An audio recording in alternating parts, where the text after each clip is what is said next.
Here. Take us through this latest report from Statistics Canada. Yeah, so what we're really seeing is that Canadians are not visiting the United States as often as they used to. So this latest report from Statistics Canada released this morning says that the number of return trips among Canadians traveling to the U.S. in October dropped by nearly 24% for air travel and then more than 30% for land travel. That's compared to the same time last year. And we've really been seeing this decline since early this year.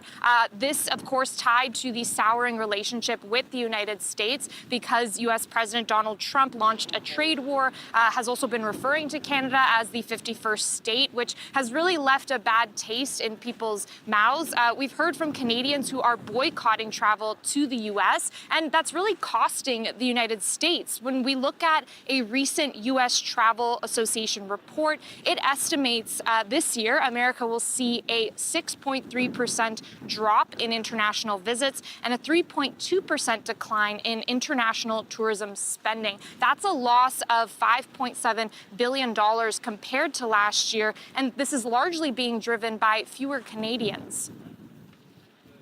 Inbound international tourism is not simply a nice to have for the US economy. It's a meaningful export of services, it's a driver of jobs, and a contributor to the trade balance.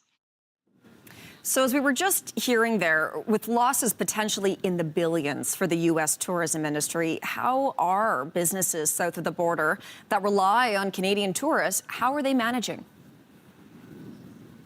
Well, we're hearing from those closest to the Canadian border that they really are hurting, and they're trying to entice Canadian customers. We know that tourism organizations in Seattle, in Buffalo, and upstate New York, they've actually got promos and discounts going for Canadians. And right here in Windsor, where people say that Detroit really feels like an extension of this city, we know that people aren't visiting as often as they used to. One restaurant in Detroit was saying that the lack of Canadian visitors is hurting their bottom line. Absolutely, you do see a loss, but and hopefully they come back, and that's our goal is to get everyone back and let everybody know that they're welcome here.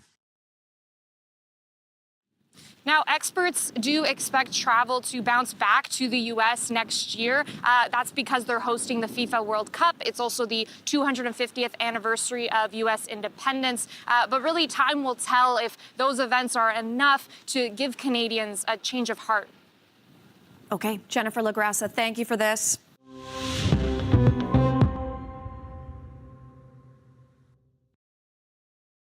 Here's a thought. Shouldn't the person that takes all the photos get to be in the photos sometimes, too?